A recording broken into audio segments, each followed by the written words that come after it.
Hey everybody, Well, Tom Tezak, Jordan Kamikawa. I'm in a morning. noisy spot right now, so I apologize. They're doing some grilling beef. Uh, Let me do something. Jordan, why don't you start talking? It was pretty funny because it's perfect timing. We're the whole time we're prepping for the show. There's nothing, and then right now, all of a sudden, it's. But anyway, how's everybody doing out there? Hopefully, everybody's great. Tom, what is the latest on what are we talking about today? You got the list, the master list. Yeah. So we just in the newspaper in the Maui News today it shows that the median house prices were $867,000 in Maui, which is one of the highest price points. So definitely the market is moving. If you're thinking you want to buy in Maui, with the low interest rates, it's just a great opportunity to be a buyer. We're seeing a lot of people coming in from the mainland, saying, "Hey, I want to live in Maui instead of LA or San Francisco or Seattle."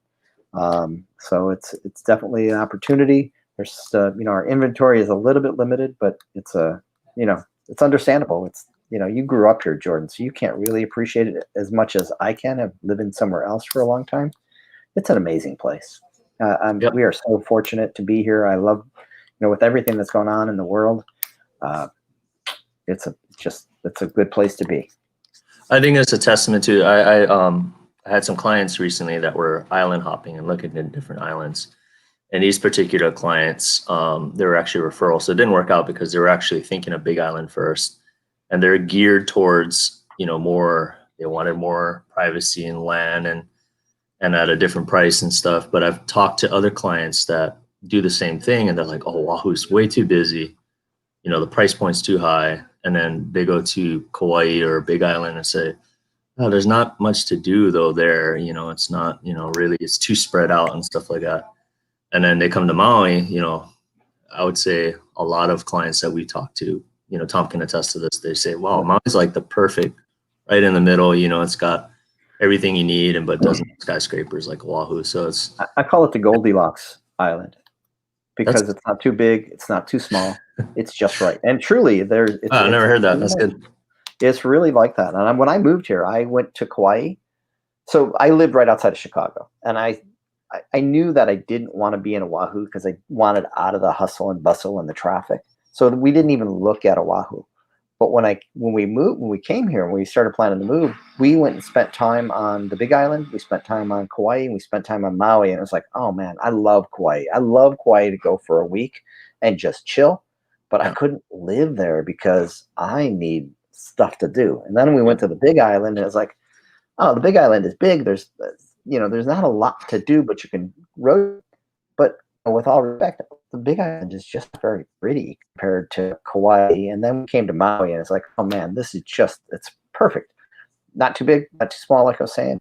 Plenty of things. We have the Maui Arts and Culture Center, which is the best thing we have in the sake of brings in, entertainment, activities, and art. So I'm a fan. Speaking of which, the other day, did you see they did a drive-in concert at the Map? No, I missed that. I So it saw was something about it, but yeah. So there's these brothers, Camarilla brothers, actually know them. Great guys, but they won a Nahoku, both of them separately won Nahokus. And so they performed there with some other big artists. I forget who else was there, but there's some really big Nahoku artists, I think based out of Maui originally. And it was a drive-in concert. So it was almost like a drive-in theater where people could park on the big lawn at the Met and everybody okay. brought their cars and listened to the concert. So it was pretty cool. I didn't get a chance to go, but I saw some videos and stuff and it looked really cool. So it's cool to see that they're getting creative and doing some cool stuff there I love still. it. Yeah, the So Mac is cool. It's one of my favorite places. Um, I'm sorry, the noise is killing me right now. So Jordan, because maybe I may have to hand this off to you, but okay. let's stop. So the other thing, it was really cool. I went out and met some clients this morning early for coffee, and they come and go to Maui. They live up Seattle, and they were telling me something that made me smile from ear to ear. And they said, so we were talking about Facebook and doing what we do, and Lori, my client, said, "Oh my gosh, Tom, I got to tell you, I love Jordan's pigeon Talk Pigeon Tuesday." She goes, "We watch it every week, And she goes, and now there's 20 of us in our group back home that all use the term holo holo. So great, great That's job. awesome. So That I makes don't me know. super happy. Yeah. So what's your, for people who haven't heard it, what's your shift on Tuesdays? So I've been doing it. I looked back actually the other day, and I've been doing it for about a year or a little over a year now. And almost every Tuesday, I do a word that's a pigeon word, which is the local, basically like slang, or I explained it in one of the videos. But Hawaii back in the day used to be a mix of started as a mix of all these different cultures coming together in the plantation days and stuff. And so there's certain words taken from like Japanese, Portuguese, and of course Hawaiian too, and In all English. and English. And so it melded together to create pidgin, which is so there's all these different words and things that I grew up saying that I didn't realize were pidgin words until I went to the mainland. I went to school in Spokane. I remember this. I talked about this in one video. I did the word "pau," which means done.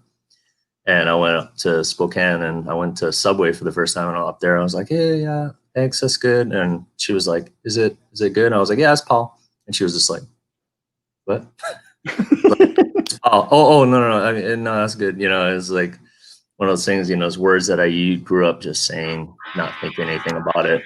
And so, yeah, the feedback has been great, and that's so awesome. That makes me happy to hear that people are So watching it and you did interact. one yesterday. What was your word yesterday? The word was pilau, so it's not really like, it's not a positive word, but it's it's a word meaning like if something's rotten, or like something's physically rotten, or smelly or stuff like that. But more often, I explained in the video, more often than not, I hear it directed towards if people have like kind of a rotten attitude. So like growing up, parents would say, "Hey, don't hang out with Johnny Boy, but he's pilau." His family's pilau and It's stuff pretty like loud. that. So it's one of those yeah, kind of funny words, but I love it. And then holo holo we were talking about. I'm sorry, I'm muting myself when this construction's going on behind me. But holo holo was the name of my boat when I yeah, had a that's boat in right. the Midwest, and it was because it means loosely to wander aimlessly, or to voyage aimlessly, is what my Hawaiian dictionary said. You're the But coolest named boat up there, huh? Pretty yeah, much. it was very cool. People say, "What's Yeah. holo holo?" And now it's become more popular because these are my friends were saying that they just saw Hawaiian Airlines was their topic or their title on their page on their advertisement was "Let's holo holo." So Yeah. Yeah. um, Yeah. Super cool. yeah, and then back to the obviously COVID is going on, and we're just really excited that Maui is still one of the safest places in the country, in the world for that matter. The fact that you have to test to come here, you have to now have a negative test to get off the plane without quarantining, and if you don't have your test, you have to quarantine for 14 days if you get on the plane. The good news about that, and I was a little frustrated, but the good news is that you can postpone your flight a day. I mean, I know it sucks, but so I think don't freak out. Most people are getting their tests. It's happening. I know CVS has just unfortunately given up on, they've stopped doing testing because there was some frustration, but there's still a lot of opportunity there in the boards. They've added a bunch of new vendors to do it.